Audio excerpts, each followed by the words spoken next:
Sir, ನನ್ನ ಹೆಸರು ರಾಜಶೇಖರ್ ಅಂತ ಹೇಳಿ. ಇವತ್ತು ಇಲ್ಲಿ ಬಂದಿರೋ ವಿಚಾರ ಬೂತ್ ಕಬ್ಳಿಕೆ ಬಕಾಸುರ ಅಂತ ಹೇಳ್ತಾರೆ ಸರ್. ಶಂಕರಪ್ಪ ಅಂತ ಹೇಳಿ ಅಂತಾಪುರ ಗ್ರಾಮ.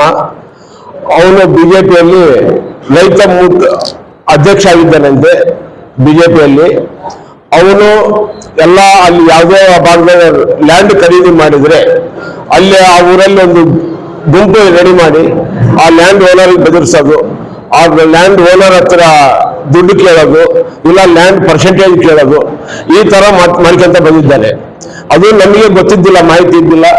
ರಾಮರಾವ್ ಹೊಲ, ನಮ್ಮ ಸ್ನೇಹಿತ ರಾಮರಾವ್, ಇವರು ಹೊಲ ತಗೊಂಡ ಮೇಲೆ ಅಲ್ಲಿ ಒಂದು ಗುಂಪು ಕರ್ಕೊಂಡೋಗಿ ಗಲಭೆ ಮಾಡಿಸಿ ಹೆಣ್ಮಕ್ಳನ್ನ ಬಿಟ್ಟು ಜಾತಿ ಇದೆ ಅಂತ ಜಾತಿ ತೋರಿಸ್ಕೊಂಡು ಗಲಾಟೆ ಮಾಡಿದ್ದಾನೆ.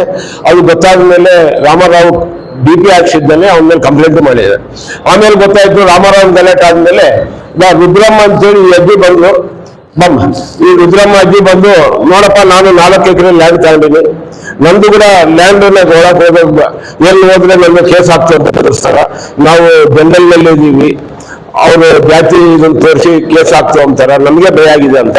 ಇವರೊಂದು ಓಲಿ ಭಾಷೆ ಅಂತೇಳಿ ನಮ್ಮ ಕುಡಿತೀನಿ, ನಮ್ಮ ಸ್ನೇಹಿತ 2011ರಲ್ಲಿ ಅದೇ ಶಂಕರ್ ಅಂಬವ್ರಿಗೆ ಮೋರ್ಚಾ ಅಧ್ಯಕ್ಷ ರೈತ ಸಂಘದ, ಅವ್ರದೇ ಲ್ಯಾಂಡ್ ಖರೀದಿ ಮಾಡ್ಯಾನ, ಅವ್ರ ತಂದೆ ಮಾಡ್ಯಾನ.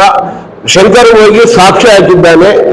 ಅದೇ ಶಂಕರ್ನ ಹೆಂಡತಿ, ತಂಗಿ, ಅವ್ರ ಮಕ್ಕಳು ಒಂದು ಕೇಸ್ ಮಾಡ್ತಾರ, ನಮ್ಮ ತಂದೆ ನಮಗೆ ತಿಳಿಲಾರ್ದಂಗೆ ಹೊಲ ಮಾರ್ಯಾನ ಅಂತೇಳಿ. ಅದಕ್ಕೆ ಕೇಸ್ ಹಾಕ್ಸೋದು, ಸಾಕ್ಷಿ ಹಾಕಿರೋದು, ಲ್ಯಾಂಡ್ ಮಾಡಿರೋದು ಶಂಕರೇ, ಕೇಸ್ ಹಾಕ್ಸಿರೋದು ಶಂಕರೇ. ನಮ್ಮ ಊರು ಹುಡುಗರಲ್ಲಿ ಅಟ್ರಾಸಿಟಿ ಕೇಸ್ ಕೂಡ ಮಾಡಿದ್ದಾನೆ, ಓಲಿ ಭಾಷೆ ಅಂತ ಹೇಳಿ. ಆ ಹುಡುಗ ಎಲ್ಲಾ ಕೋರ್ಟ್ ನಲ್ಲಿ ಗೆದ್ದು ಇವತ್ತು ಡಾಕ್ಯುಮೆಂಟ್ ಇದ್ರೂ ಆ ಶಂಕರ್ ಹೊಲ್ದಾಗ ಬಿಡ್ತಾ ಇಲ್ಲ. ಆ ಹುಡುಗ ಇವತ್ತು ಬರ್ಬೇಕಾಯ್ತು, ಕಿಡ್ನಿ ಪ್ರಾಬ್ಲಮ್ ಇದೆ ಅಂತ ಹೇಳಿ ಆಸ್ಪತ್ರೆಗೆ ಡಾಕ್ಯುಮೆಂಟ್ ನಮ್ಮ ಹತ್ರ ಕೊಟ್ಟು ಕಳಿಸಿದ್ದಾನೆ. ಯಾರು? ಓಲಿ ಭಾಷಾ.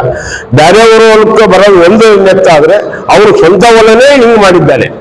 ಒಂದು ಇನ್ನ ಬಗಾರುಕಮ್ ಅಂತೇಳಿ ಲ್ಯಾಂಡ್ಗಳು ರೈತರಿಗೆ ಕೊಡಿಸು ಅಂತೇಳಿ 10-20 ಸಾವಿರ ರೂಪಾಯಿ ಇಸ್ಕೊಂಡಿರೋ ಕೂಡ ನಮ್ಮಲ್ಲಿ ಆಡಿಯೋ ಇದೆ, ಕಾರ್ಡ್ ಇದೆ, ಆಡಿಯೋ ಕೂಡ ಇದೆ ಸರ್ ನಮ್ಮಲ್ಲಿ, ಎಲ್ಲರಿಗೂ ಕಳಿಸ್ತೀವಿ.